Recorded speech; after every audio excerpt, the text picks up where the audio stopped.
Welcome to the Tech Egg. Don't get scrambled. Enjoy the video. In this video, I will explain how to make a curry leaves plant.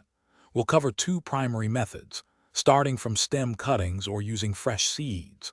While both approaches can yield a thriving plant, propagating from cuttings is often quicker and more straightforward.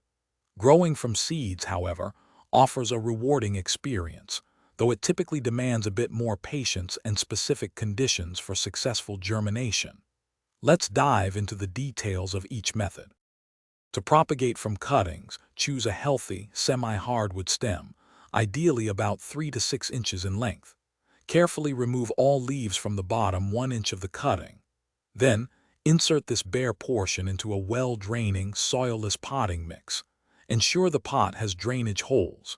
Keep the cutting in a warm, moist environment with bright, indirect light.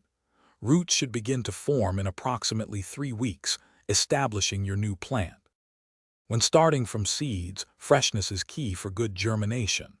Look for ripe, black curry leaf berries, then carefully extract the single seed from the pulp. Plant this seed about 1/2 to 1 inch deep in a well-draining potting mix. Keep the soil consistently moist but never waterlogged. A warm environment, ideally around 68 degrees Fahrenheit or higher, is crucial for germination, which can take several weeks to begin. For a thriving curry leaf plant, consistent care is vital. Ensure it receives at least 6 to 8 hours of direct sunlight each day. Water your plant moderately. Allow the top 1 to 2 inches of soil to dry out before watering again to prevent root rot. Use a well-draining, slightly acidic potting mix. During the active growing season, from spring through summer, feed your plant with a balanced fertilizer every 4 to 6 weeks. Thanks for watching. Consider subscribing if I helped unscramble your problems.